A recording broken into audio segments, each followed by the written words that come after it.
وعلیکم السلام ورحمۃ اللہ وبرکاتہ۔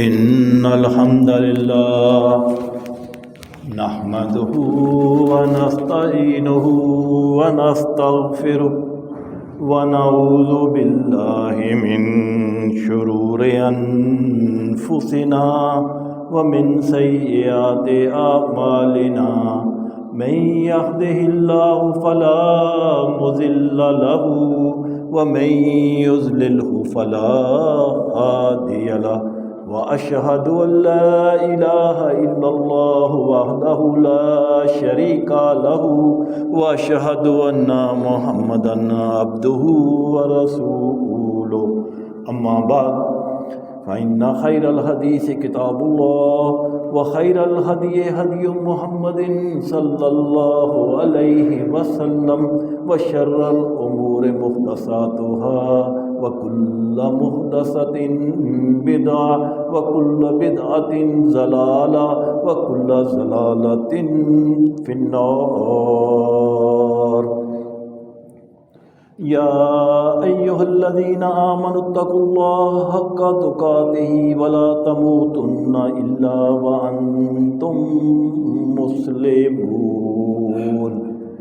يا أيها الناس اتقوا ربكم الذي خلقكم من نفس واحدة وخلق منها زوجها وبث منهما رجالا كثيرا ونساء واتقوا الله الذي تساءلون به والأرحام إن الله كان عليكم رقيبا۔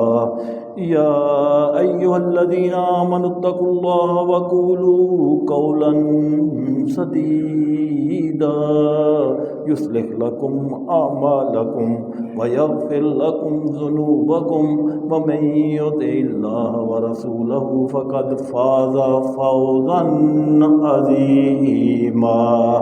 اللهم صل على محمد وعلى آل محمد كما صليت على إبراهيم وعلى آل إبراهيم إنك حميد مجيد۔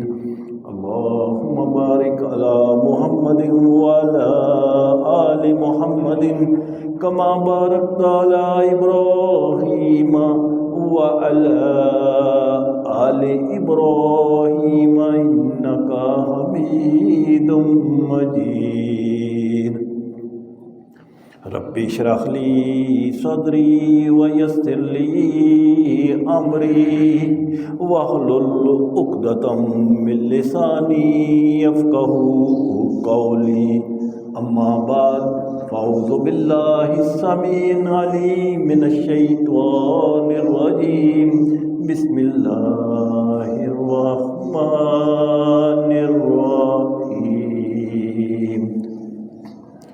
شهر رمضان الذي أنزل فيه القرآن هدى للناس وبينات من الهدى والفرقان۔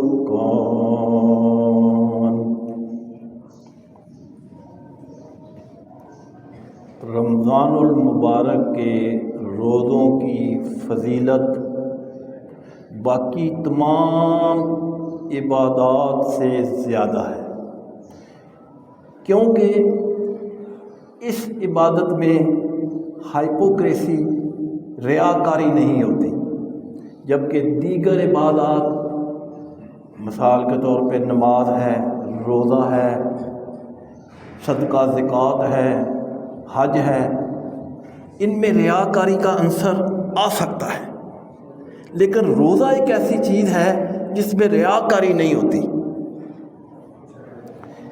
اسی لیے حدیث قدسی ہے، صحیح مسلم کی حدیث ہے 2704، راوی ہے سیدنا ابو ہریرہ رضی اللہ تعالی عنہ۔ حدیث قدسی اس حدیث کو کہتے ہیں جو اللہ فرماتا ہے اور الفاظ نبی کریم صلی اللہ علیہ وسلم کے ہوتے ہیں۔ تو اللہ کے رسول صلی اللہ علیہ وسلم نے فرمایا، اللہ فرماتا ہے کل عمل ابن آدم لہو ابن آدم کا ہر عمل اس کے اپنے لیے ہے الا الصیام، سوائے روزے کے۔ فَإِنَّهُ لِي، کیونکہ روزہ وہ میرے لیے رکھتا ہے، وَأَنَا أَجْزِي بِهِ، میں ہی اس کو اس کا بدلہ دوں گا۔ وَالصِّيَامُ جُنَّةٌ، اور روزہ جو ہے یہ ڈال ہے، شیلڈ ہے، گناہوں سے، برے کاموں سے بچنے کے لیے روزہ جو ہے یہ ایز اے پروٹیکٹر یوز ہوتا ہے۔ ہر نیکی کا ثواب انٹینشن کی بیس پر ہے، نیت کے حساب سے 1 سے 10 تک، اور پھر اجر و ثواب 100 گنا تک بڑھا دیا جاتا ہے۔ جتنا اخلاص ہوگا، جتنی نیت انٹینشن جو ہے وہ خالص ہوگی، اتنا ہی زیادہ ثواب ملے گا، جیسا کہ صحیح بخاری کے حدیث نمبر 42 جس کے راوی سیدنا ابو ہریرہ رضی اللہ تعالی عنہ ہے۔ قرآن مجید فرقان حمید میں دینی عبادات سے متعلق جتنی بھی آیات ہیں وہ مختلف مقامات پر سکیٹرڈ ہیں۔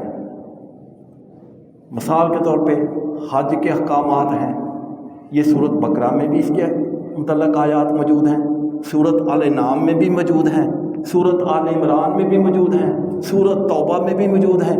اسی طرح نماز کے احکامات قرآن مجید میں مختلف مقامات پر ہیں، صدقہ خیرات کے مختلف مقامات پر ہیں۔ لیکن روزہ ایک ایسا عبادت ہے جس کا اللہ سبحانہ تعالیٰ نے پورے قرآن مجید میں صرف ایک مقام پر ہی اس کا ذکر فرمایا، یعنی روزوں کے ٹاپک کو اللہ سبحانہ تعالیٰ نے سورۃ بقرہ کی آیت نمبر 183 سے لے کر 188 تک 6 آیات میں بڑی تفصیل کے ساتھ بیان فرما دیا، اور اس کے علاوہ پورے قرآن پاک میں روزوں کے متعلق کوئی آیت، کوئی حکم نہیں، صرف ایک ہی مقام ہے سورۃ بقرہ کی آیت نمبر 183 سے 188 تک 6 آیات، اور ان 6 آیات میں اللہ سبحانہ تعالیٰ نے 5 سب ٹاپک جو ہیں وہ ایڈریس فرمائے ہیں۔ پہلی آیت جو 183 میں ہے، اس میں اللہ تعالیٰ نے رمضان المبارک کے مہینے کی اہمیت اور اس کا مقصد بیان فرمایا۔ اگلی آیت 184 میں اللہ نے روزوں کی فرضیت اور حکمت بیان فرمائی، اور آیت نمبر 185 میں رمضان المبارک کی فضیلت، روزوں کی شرعی اہمیت، احکام بیان فرمائے، اور آیت نمبر 186 میں اللہ سبحانہ تعالیٰ نے رمضان المبارک میں روحانی منزل کا حصول اور دعا قبول ہونے کی شرط بیان کی ہے کہ تم لوگ دعا مانگو گے تو دعا تب قبول ہوگی جب یہ شرط جو ہے یہ فلفل کرو گے۔ اور 187 نمبر آیت میں اللہ سبحانہ تعالیٰ نے روزوں کے فقہی احکامات بیان فرمائے، اور 6 آیت میں اللہ سبحانہ تعالیٰ نے روزوں کی قبولیت کی شرط بیان کی، پہلے کہ تمہاری دعا قبول ہونے کی کیا شرط ہے، اور 6 آیت میں فرمایا کہ روزوں کے قبول ہونے کی بھی کیا شرط ہے۔ ان 6 آیات میں اللہ سبحانہ تعالیٰ نے روزوں کے بارے میں بڑی تفصیل کے ساتھ ایڈریس کیا ہے۔ آج کے خطبہ جمعہ میں انشاءاللہ میں کوشش کروں گا کہ ان 6 ٹاپکس کو محدود وقت میں کور کروں۔ اللہ تعالیٰ سے دعا ہے کہ مجھے حق بات ہی بیان کرنے اور پھر ہم سب کو اس حق بات پر ہی کما حق کو عمل کرنے کی توفیق عطا فرمائے، آمین یا رب العالمین۔ محترم سامعین و سامعات، سیدنا آدم علیہ السلام سے لے کر امت محمدیہ صلی اللہ علیہ وسلم پر ہر امت پر روزے فرض تھے، جیسا کہ سورۃ بقرہ کی آیت نمبر 183 میں اللہ فرماتے ہیں یا ایھا الذین آمنو، اے لوگو ایمان والو، کتب علیکم الصیام، تم پر روزے فرض کر دیے گئے، تم پر روزے لکھ دیے گئے۔ اور یہ روزے صرف امت محمدیہ صلی اللہ علیہ وسلم پر ہی فرض نہیں ہیں، یہ تمہارا ہی خاصہ اللہ فرماتا ہے نہیں ہے، بلکہ تم سے پہلی امتیں جو تھیں ان پر بھی یہ روزے فرض تھے۔ کتب علی الذین من قبلکم، تم سے پہلے جو قومیں گزر چکی ہیں، پہلی امتیں گزر چکی ہیں، ان پر بھی روزے فرض تھے، بس پرفارم کرنے کا طریقہ ڈیفرنٹ تھا، وقت ڈیفرنٹ تھا، دن کی تعداد زیادہ کم تھی، لیکن فرض تھے۔ اور یہ روزے کیوں فرض کیے؟ اللہ فرماتے ہیں لعلکم تتقون، تاکہ تم متقی بن جاؤ، تم پرہیزگار بن جاؤ،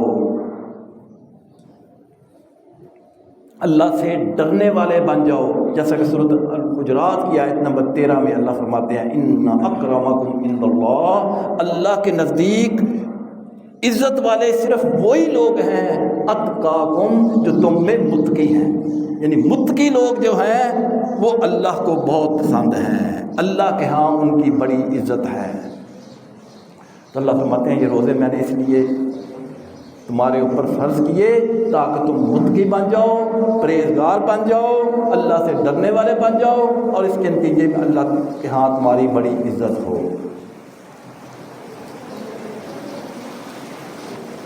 اگلی آیت نمبر 184 میں اللہ فرماتا ہے ایام معدودات، دن گنتی ہے، یعنی روزے کوئی سالوں کے حساب سے نہیں، کوئی مہینوں کے حساب سے نہیں، بلکہ اللہ فرماتا ہے ایام معدودات، یہ چند گنتی کے دن ہیں، 29 یا 30۔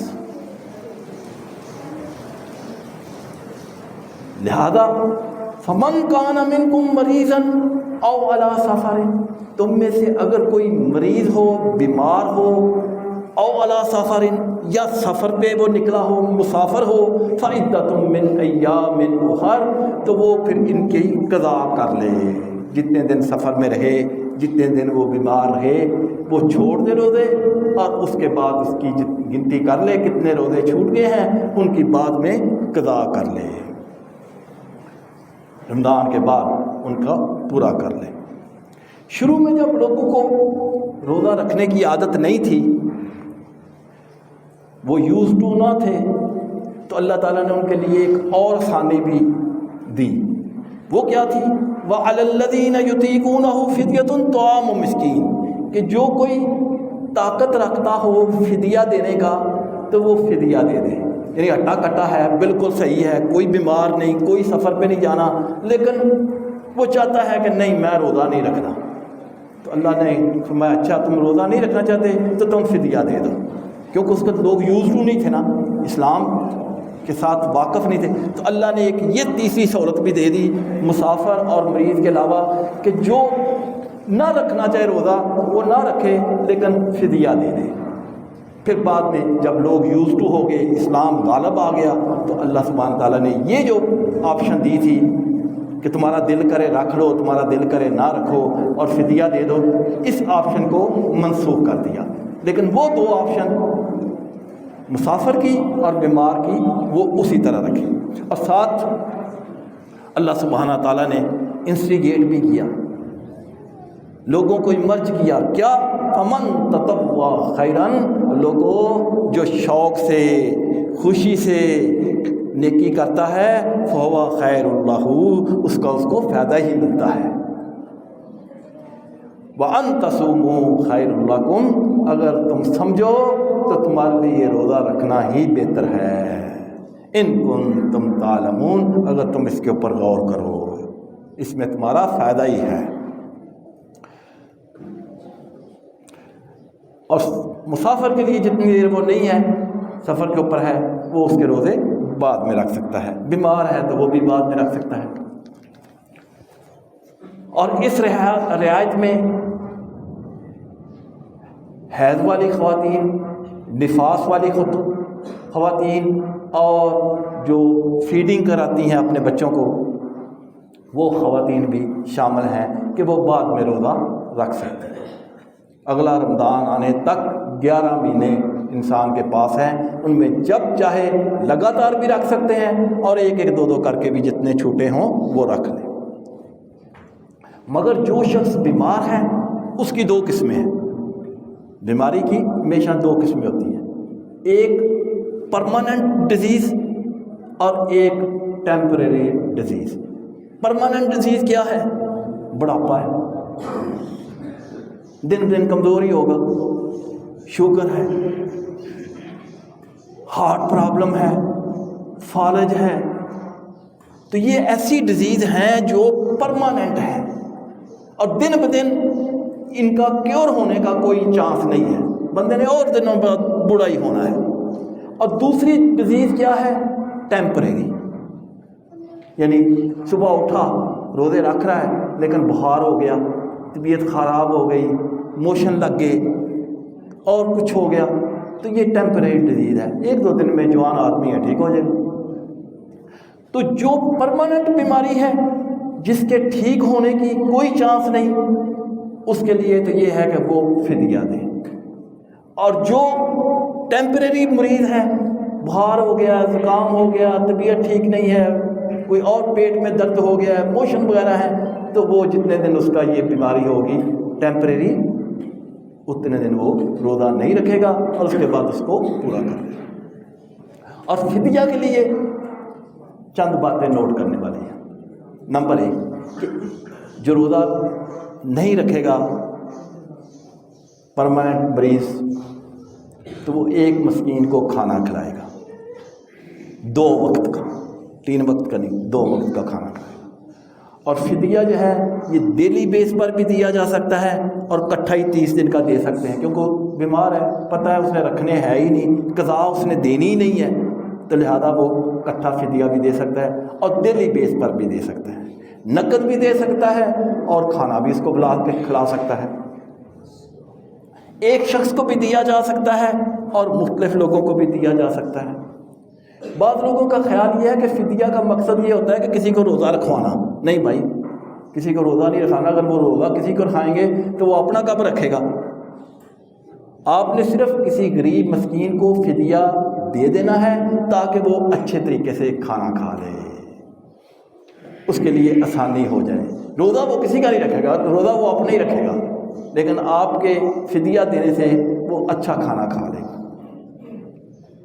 صحیح بخاری کی حدیث ہے 4505، سیدنا انس بن مالک رضی اللہ تعالیٰ عنہ جب بہت بوڑھے ہو گئے 90 پلس، تو آپ کو پتہ ہے 90 پلس میں تو روزہ رکھنا مشکل ہے، تو پھر کیا کرتے تھے سیدنا انس بن مالک؟ مسکین کو کھانا کھلاتے تھے، اور حدیث کے الفاظ ہیں کہ گوشت کے ساتھ اس کو کھانا کھلاتے تھے۔ تو اس سے یہ بات بھی ثابت ہوئی کہ اگر آدمی افورڈ کر سکے تو یہ نہیں کہ اس کو دال چاول ہی دے، اچھا مطلب اس کو کھانا کھلائے اگر افورڈ کر سکتا ہے۔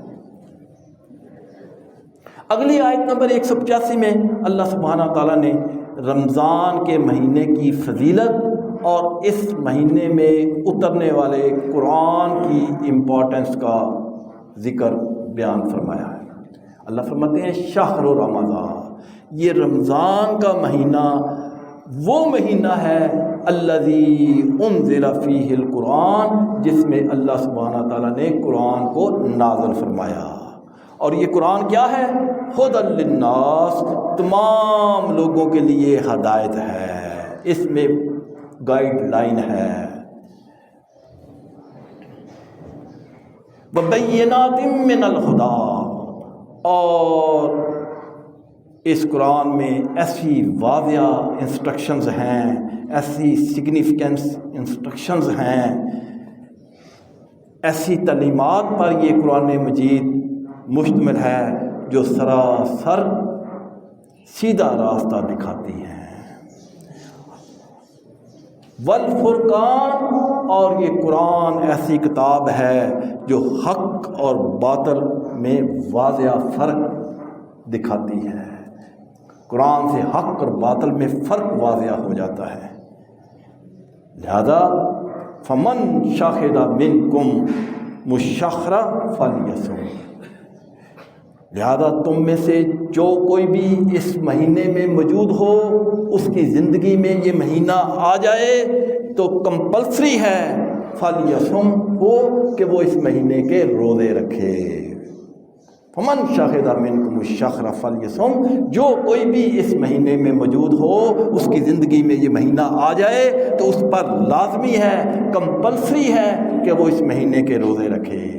الا من کان مریضاً، جو کوئی مریض ہو، او علی سفر، یا سفر میں ہو، فعدۃ من ایام اخر، وہ دوسرے دنوں میں اس کی گنتی پوری کر لے۔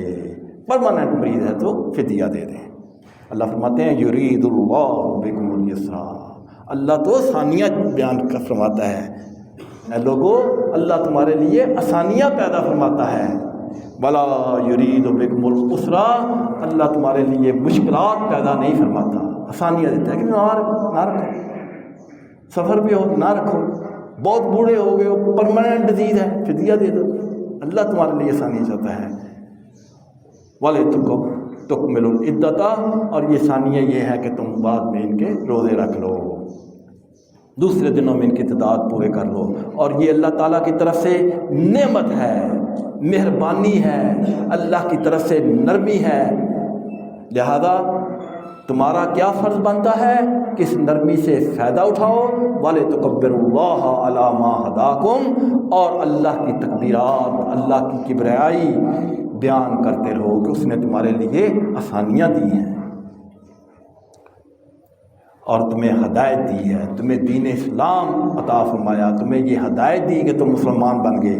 وَلَعَلَّكُمْ تَشْكُرُونَ، تاکہ تم اللہ کا شکر بھی ادا کرو۔ یہ رخصتیں جو ہیں ان کو انجوائے کرو، ان رخصتوں سے، ان آسانیوں سے فائدہ اٹھاؤ اور اللہ کا شکر ادا کرو۔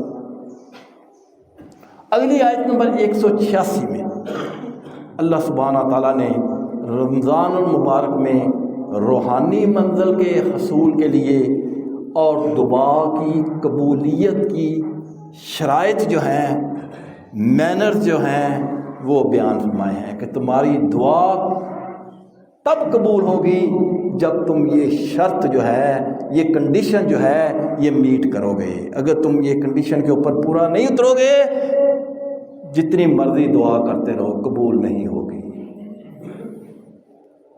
اور وہ شرط کیا ہے؟ آیت نمبر 186 اللہ فرماتے ہیں اے میرے نبی، اپنے صحابہ کو، اپنی امت کو اور قیامت تک آنے والے لوگوں کو یہ بتا دو کہ جب وہ سوال کریں، وَإِذَا سَأَلَكَ، جب میرے بندے آپ سے سوال کریں، عبادی، میرے بندے جو ہیں، انی، میرے متعلق، اے میرے نبی صحابہ کو بتا دو، قیامت تک آنے والے لوگوں کو بتا دو، جب بھی اللہ کے متعلق سوال کریں کہ اللہ کہاں ہے، اللہ کون ہے، فَإِنِّي قریب، تو ان کو بتا دو کہ میں ان کے بہت ہی قریب ہوں۔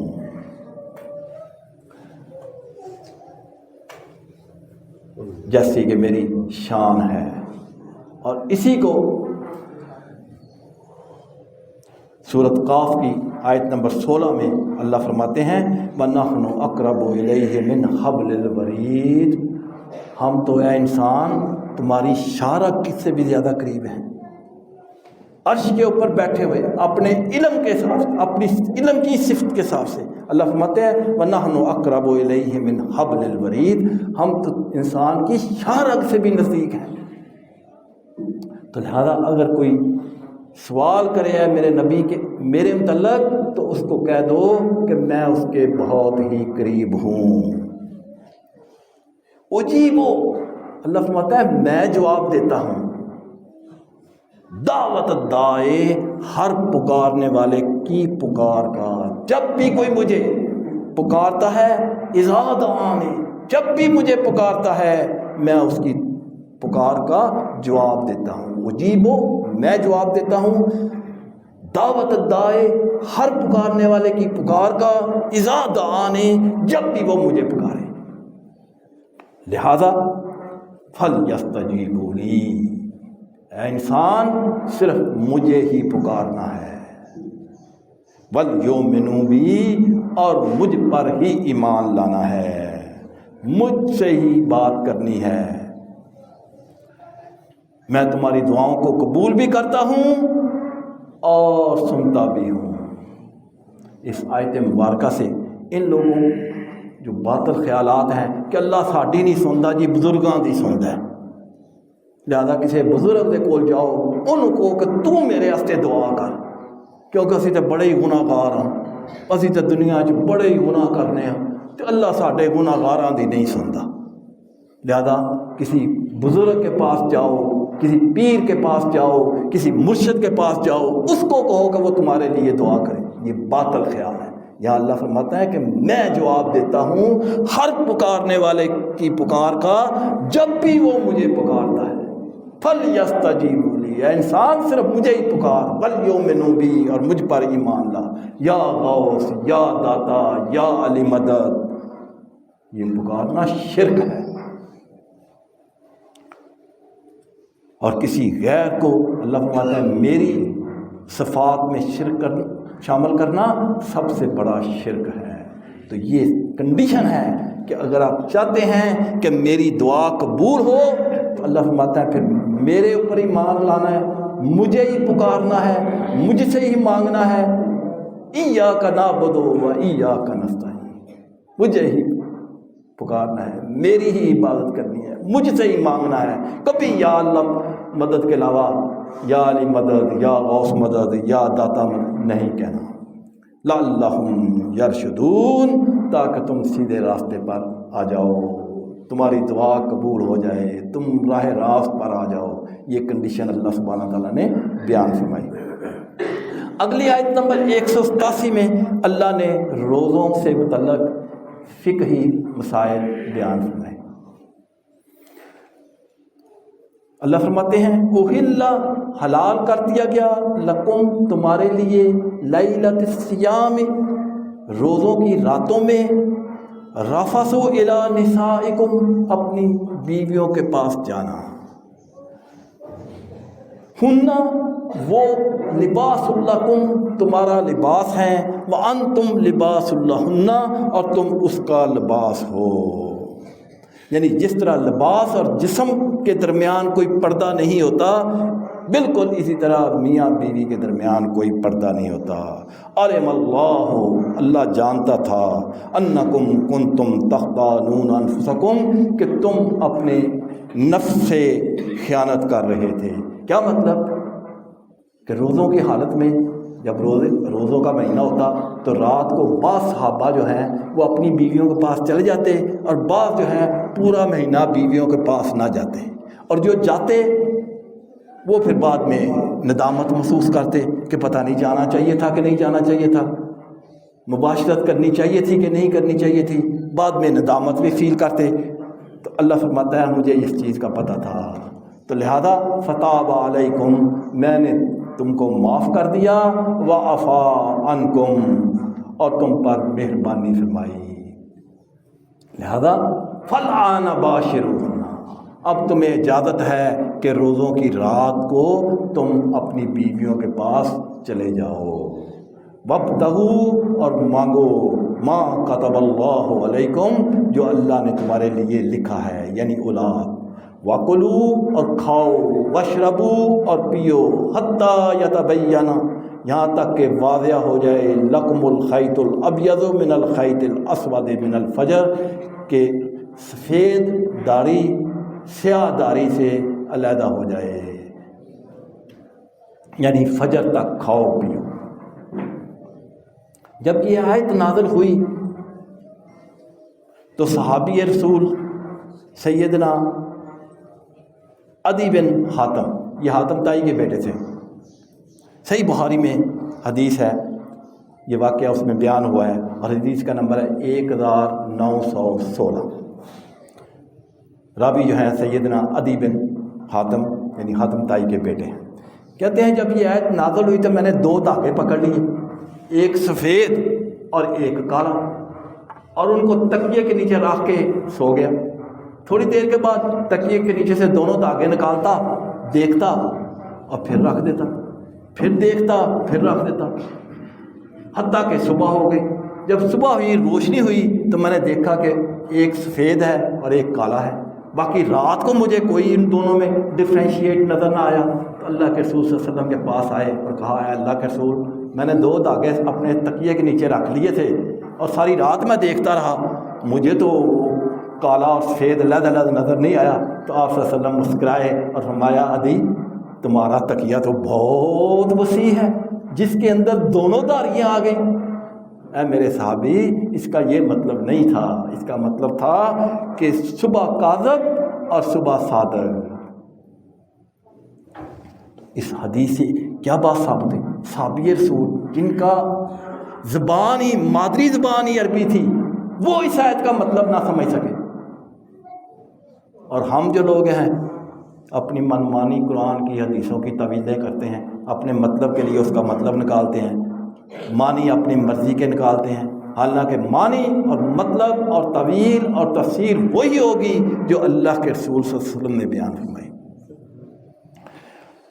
آگے فرماتے ہیں اللہ تعالیٰ، ثم اتموا الصیام الی اللیل، پھر تم روزے کو شام تک، رات تک، مغرب تک پورا کرو، غروب آفتاب تک اس کو پورا کرو۔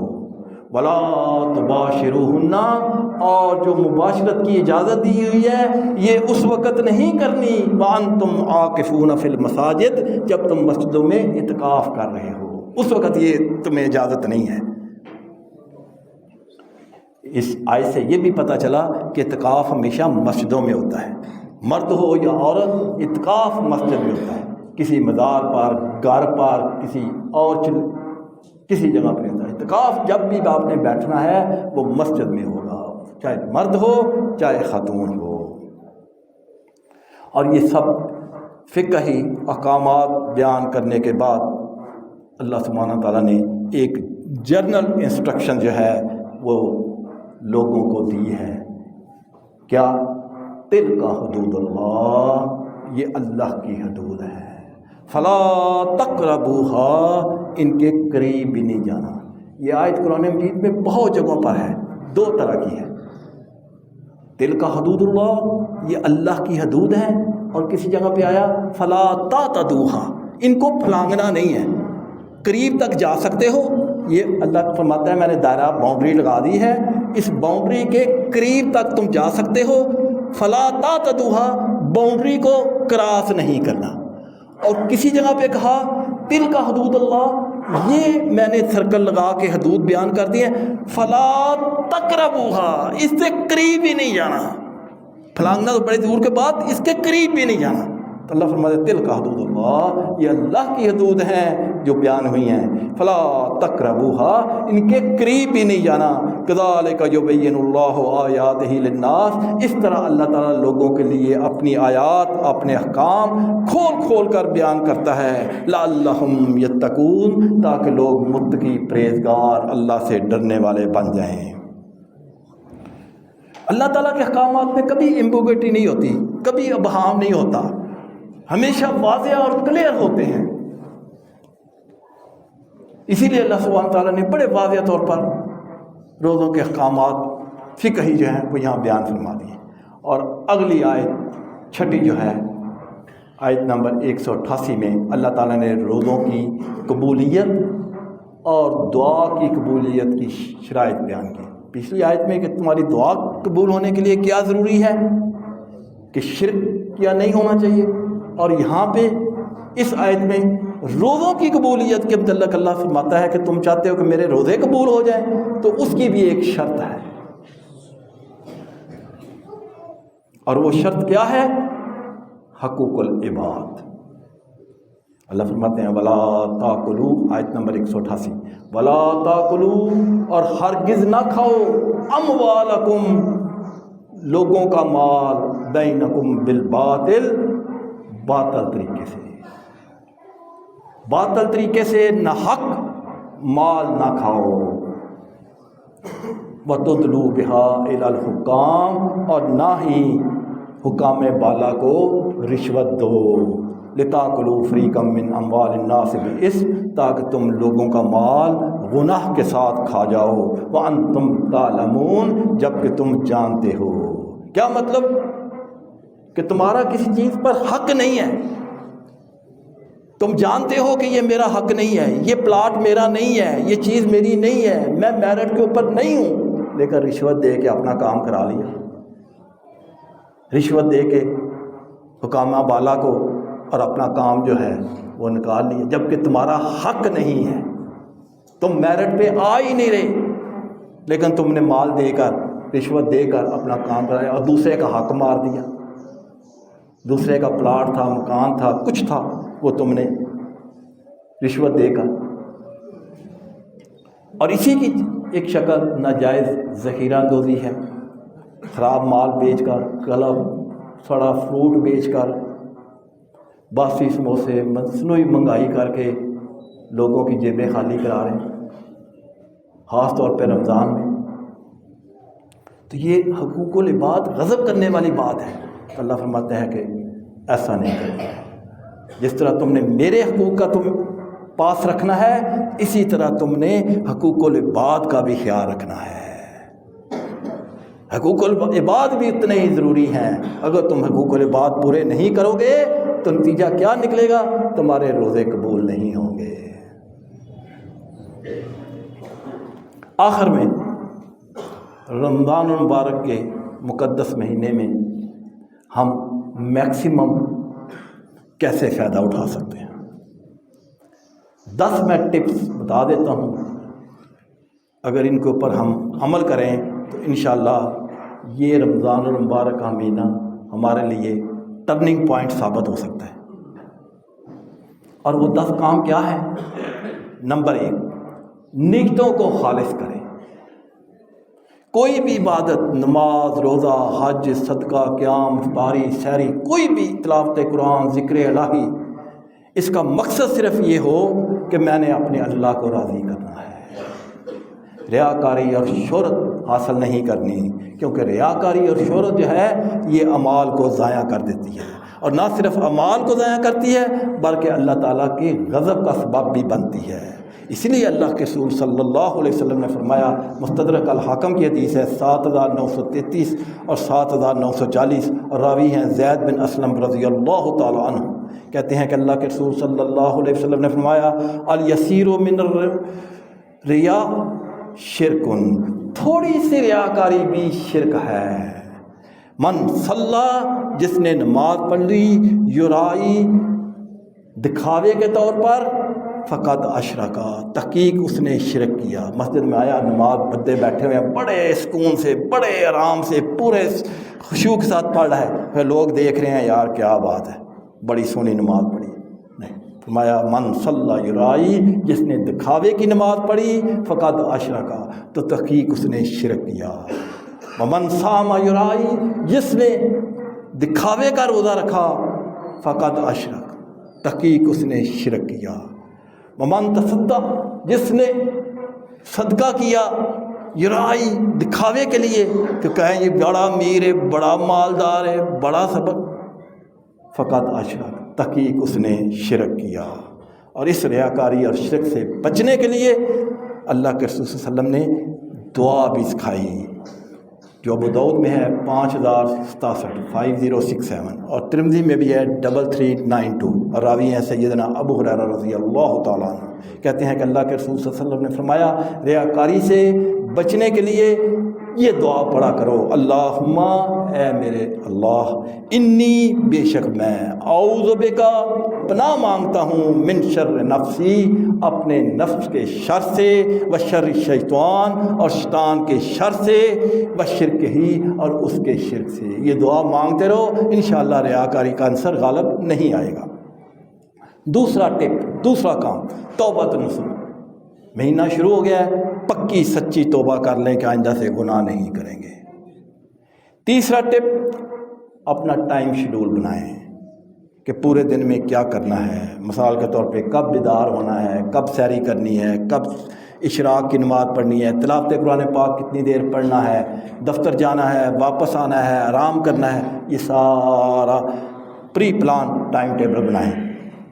اس کا نتیجہ کیا نکلے گا کہ آپ سارا دن تھکاوٹ محسوس نہیں کریں گے بلکہ ایزی محسوس کریں گے. چوتھا ٹپ, اپنے دلوں کو پیوریفیکیشن کریں, اپنے دلوں کی پیوریفیکیشن کریں, اپنے دلوں کو حسد, کینہ, بغض سے پیوریفائی کریں.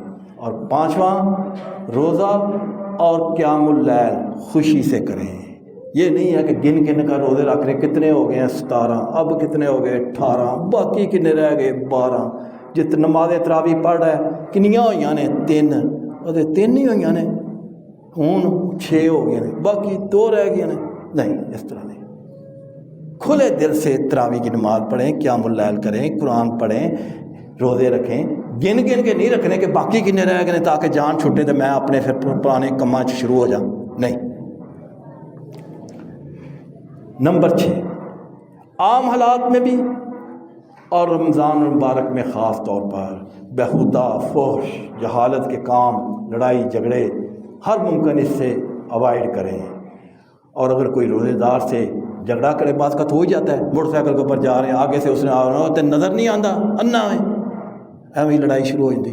تو ان کو اللہ کے نبی صلی اللہ علیہ وسلم نے فرمایا جب اس طرح کوئی جھگڑا کرنے کے اوپر اتر آئے, جان بوجھ کر جھگڑا کرے, تو صحیح مسلم کی حدیث ہے 2703, راوی ہیں سیدنا ابو ہریرہ رضی اللہ تعالیٰ عنہ, کہتے ہیں کہ اللہ کے رسول صلی اللہ علیہ وسلم نے فرمایا جب کوئی ایسی نوبت آ جائے تو وہ پھر اتنا جواب دے, انی صائمن, انی صائمن, اور بھائی میں تو روزے دار ہوں, میں روزے میں تم سے نہیں لڑ سکتا. اور 7واں کام جو ہے وہ ہے کہ قرآن پاک میکسیمم پڑھا جائے. ویسے تو ڈیلی بیس پر پڑھنا چاہیے, بغیر ناغہ پڑھنا چاہیے, اور خاص طور پر طلوع فجر سے پہلے پڑھنا چاہیے. جیسے کہ قرآن مجید کی سورۃ بنی اسرائیل کی آیت نمبر 78 میں اللہ فرماتے ہیں ان قرآن الفجر, بے شک فجر کے وقت پڑھا گیا قرآن, کان مشہودا, حاضری کا وقت ہوتا ہے. فجر سے پہلے قرآن پاک ڈیلی بیسس پر پڑھنے کا حکم ہے. لیکن رمضان میں پلان بنا کر اس کو پڑھنا چاہیے, اور اس طرح پلان بنانا چاہیے کہ کم از کم مہینے میں ایک قرآن ختم ہو جائے. اور اس کا آسان حل یہ ہے کہ 5 پیجز اگر آپ ایک نماز میں پڑھ لیں, صرف 5 صفحے, نماز سے 5 منٹ پہلے آ جائیں یا نماز کے بعد 5 منٹ بیٹھ جائیں اور صرف 5 صفحے پڑھیں. 5 نمازوں میں آپ کے 25 صفحے ہو جائیں گے, یعنی ایک سپارہ ہو جائے گا. سپارہ جو ہے وہ 20, 22, 21, 24 اتنے صفحے ہوتے ہیں, ایک سپارہ ہو جائے گا. اور 30 دنوں میں آپ کا ایسا آسان مطلب صرف 5, تو 5 صفحے پڑھنا کون سا مشکل ہے. اور 8واں کام یہ ہے کہ رمضان المبارک میں خاص طور پر لوگوں کو کھانا کھلائیں. افطاری کے وقت اور سحری کے وقت خاص طور پر ان سفید پوش لوگوں کے لیے جو کسی کے آگے ہاتھ نہیں پھیلاتے, اپنی عزت نفس کی خاطر لوگوں کے سامنے اپنا ہاتھ نہیں پھیلاتے, اور لوگ سمجھتے ہیں کہ وہ مالدار ہیں, حالانکہ وہ سفید پوش ہوتے ہیں. اور اسی کا ذکر سورۃ بقرہ کی آیت نمبر 273 میں اللہ فرماتے ہیں یحسبہم الجاہل اغنیاء, نادان لوگ جو ہیں ان سفید پوشوں کو سمجھتے ہیں کہ بڑے مالدار ہیں, من التعفف, کیونکہ وہ مانگتے نہیں ہیں, سوال نہیں کرتے, اس لیے عام آدمی سمجھتا ہے یار یہ تو بہت مالدار ہیں. اللہ فرماتے ہیں تعرفہم بسیماہم, تمہیں غور کرنا چاہیے, تم ان کو پہچان لو گے. لا یسألون الناس الحافا, وہ لوگوں سے چمٹ کر سوال نہیں کرتے. تو سفید پوش لوگ جو ہے ان کے رہن سہن سے تمہیں پتہ چل جائے گا کہ یہ نیڈی پرسن ہے. لہذا ایسے لوگوں کی بغیر کہے, محلے میں پتہ ہوتا ہے کہ یہ آدمی جو نادان ہے, نادار ہے, اس کی ضرورت مند ہے, چپکے سے اس کی مدد کرو. ایسے لوگوں کی ضرور مدد کرنی چاہیے. اور جامعہ ترمذی کے حدیث ہے 807, اور راوی ہیں سیدنا زید بن خالد الجہانی رضی اللہ تعالیٰ عنہ, کہتے ہیں کہ اللہ کے رسول صلی اللہ علیہ وسلم نے فرمایا من فطر صائمن, جس نے کسی روزہ دار کا روزہ افطار کرایا, کان لہ مثل اجرہ, اس کے لیے اتنا ہی اجر ہے جتنا روزہ رکھنے والوں کا ہے, برابر کا اس کو اجر ملے گا. اور 9واں ٹپ جو ہے, 9واں کام جو ہے کہ اس ماہ رمضان میں زیادہ سے زیادہ صدقہ خیرات کریں. رمضان میں نیکیوں کا اجر عام مہینوں سے زیادہ ہوتا ہے. صحیح مسلم کی حدیث ہے, انٹرنیشنل نمبر ہے 223, اور جامعہ ترمذی میں بھی ہے 614، اور راوی ہیں سیدنا ابو مالک اشعری رضی اللہ تعالیٰ عنہ، کہتے ہیں کہ اللہ کے رسول صلی اللہ علیہ وسلم نے فرمایا الصدقۃ برہانن، صدقہ جو ہے یہ دلیل ہے، الصدقۃ صدقہ تطفئ الخطیئۃ، گناہوں کو مٹا دیتا ہے، بجھا دیتا ہے، کما یطفئ الماء النار، جس طرح کہ پانی آگ کو بجھا دیتا ہے۔ اگر آپ صدقہ کریں گے تو اس سے تمہارے گناہ جو ہیں وہ ختم ہو جائیں گے، اور جس طرح پانی آگ کو ختم کر دیتا ہے اس طرح صدقہ جو ہے یہ گناہوں کو 10واں اور آخری کام یہ ہے کہ اس مہینے میں زیادہ سے زیادہ دعا کریں۔ سلسلہ صحیح کی حدیث ہے 2845، راوی ہیں سیدنا انس بن مالک رضی اللہ تعالیٰ عنہ، کہتے ہیں کہ اللہ کے رسول صلی اللہ علیہ وسلم نے فرمایا 3 دعائیں ایسی ہیں جو رد نہیں ہوتی، اور ان میں پہلی دعا کیا ہے؟ باپ کی دعا۔ باپ اگر دعا اپنی اولاد کے حق میں کرے تو وہ رد نہیں ہوتی۔ دوسری دعا روزہ دار کی دعا، اللہ رد نہیں فرماتا۔ اور تیسری دعا مسافر کی۔ لہذا صرف افطاری سے پہلے ہی دعا نہیں کرنی، ویسے وہ بھی دعا کا قبولیت کا وقت ہے، لیکن ہر وقت، چونکہ آپ نے روزہ صبح کا رکھا ہوا ہے تو لہذا ہر وقت رمضان کے مہینے میں دعا کرتے رہیں۔ ہر نماز کے وقت اذان سے لے کر اقامت کے درمیان تک، جامعہ ترمذی کی حدیث ہے 212، اور راوی ہیں سیدنا انس بن مالک، اللہ کے رسول صلی اللہ علیہ وسلم نے فرمایا الدعاء، دعا لا یرد، نہیں رد ہوتی، بین الاذان والاقامہ، اذان اور اقامت کے درمیان۔ تو لہذا اذان اور اقامت کے درمیان دعا مانگے، سارا دن دعا مانگے، کیونکہ آپ نے روزہ رکھا ہوا ہے، اپنے لیے، اپنی اولاد کے لیے، اپنے رشتہ داروں کے لیے، اپنے بہن بھائیوں کے لیے، دین اسلام کی بلندی کے لیے، وطن عزیز پاکستان کے لیے، دوست احباب کے لیے دعا مانگے۔ سارا دن آپ نے روزہ رکھا ہے، روزے کی حالت میں دعا کریں، اللہ تعالیٰ انشاءاللہ قبول کرے گا۔ اور یہ جو رمضان ٹرانسمیشنز ہوتی ہیں خاص طور پہ افطاری کے وقت، ان سے اوائڈ کریں، ان کو مت دیکھیں، یہ آپ کا ایمان خراب کرتی ہیں۔ اس طرح عشاء کے سے لے کے سحری تک رمضان ٹرانسمیشن نام نہاد علماء کو بٹھایا ہوتا ہے، اور وہ بحث و تفریح کر رہے ہوتے ہیں، اور ساتھ مطلب کہ گانے اور مذاق اور میوزک چل رہا ہوتا ہے۔ ان سے حتی الممکن اوائڈ کریں تاکہ روزہ جو ہے وہ برباد نہ ہو۔ یہ 10 کام ہیں، ان کو انشاءاللہ کریں تو آپ کے لیے آسانی بھی ہو جائے گی، اور انشاءاللہ گناہوں سے بخشش کا سبب بھی بنے گا۔ اللہ تعالیٰ سمجھنے اور عمل کرنے کی توفیق عطا فرمائے۔ وآخر دعوانا الحمدللہ۔